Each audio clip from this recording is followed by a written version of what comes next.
Grand Rising, friends. It's Sunday, and I hope we are all getting ready to have a Sunday fun day, okay? And with that being said, let's get into the shenanigans that stay cracking around the world and here in the USA, okay? And first up, I want to talk to you all about a fire that just broke out in a Virginia, Purdue Farms plant. Okay. This is not good. This is a meat processing plant, I'm assuming. And they just had a fire there, meaning they are probably going to shut down for quite some time. Okay. This has gone on with a few facilities lately, pertaining to food and distribution of food, you know. So I'm pretty sure there will be some issues as far as the supply chain goes really soon. So make sure you just have everything you need and be prepared, because it's going to happen. You know what I'm saying? Moving on, friends. The U.S. is sending Ukraine new classified suicide drones to help in this war, okay? As if the $33 billion we sent them wasn't enough. The billions we sent before that wasn't enough. We stay dipping our noses in some shit that ain't got nothing to do with us. Our government is one of the most corrupt of all time, and we, the people, need to do something about this, like sooner or later, because they're gonna take us all down eventually, okay? Just saying. All right, moving on, friends. It is being reported that in Shanghai, over there in China, where they got these drastic ass COVID restrictions going on, that the college children, okay, are over there committing suicides due to these lockdowns. That's fucking insane. How can you do your citizens so fucking wrong and make them feel so fucking bad that they feel like life is not even worth living anymore? And these are college children, okay? Shame on you, Shanghai, and the rest of whoever the fuck else is over there locking y'all folks up the way y'all are. Okay, I hope they rise up against y'all ass eventually, just saying, because y'all dead motherfucking wrong, all right? And last but not least, friends, let's talk about how the U.S. is trying to ban menthol cigarettes and why, okay? There was a report a long time ago that was saying that smokers, people who smoke menthol, had a better chance of not catching COVID. I'm one of those folks, okay? I'm here to show you that the shit was correct, all right?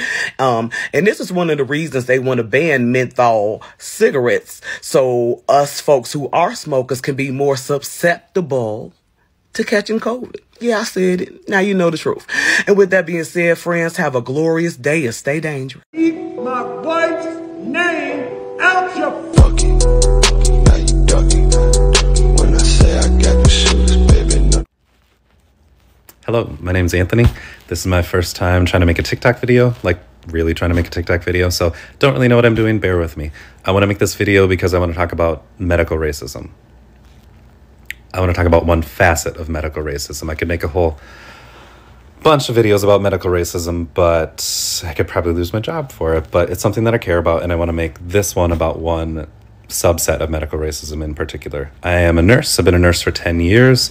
I am a hospice nurse by specialty, and I have been present for and delivered news to the families of innumerable deaths. I have told hundreds, thousands maybe, of families that their beloved has died. I currently work as what equivalates to like a manager on duty for a level 1 trauma center. Level 1 trauma center means that we deal with the worst of the worst injuries somebody could experience. Because of that, I think we are also an emotional trauma center. With traumatic injury comes loss. With traumatic injury comes loss of function, of limb, of life often. And that in all those instances, both the patients and their families experience loss.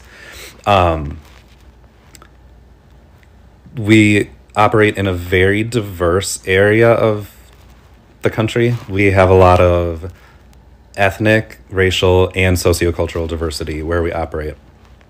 I want to talk about medical racism with regard to one community specifically. Today we had 2 young Black American men die in the hospital from gunshots. When their families were delivered that news, they reacted in a perfectly appropriate way to finding out that their beloved had died.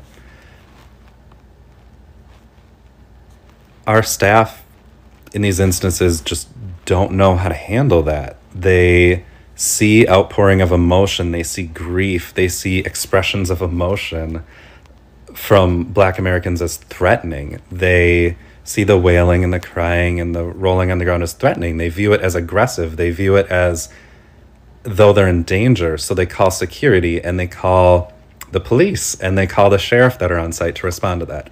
In a city that's rampant with police racism, the last people that anyone grieving in that situation want to see is someone with a badge, handcuffs, and possibly a weapon. I do not respect that. I do not abide that. I fully reject that response. I think we need to have conversations about this. I think we need to, as a community, talk about the fact that grieving is okay, and we do not get to dictate how other people grieve loss.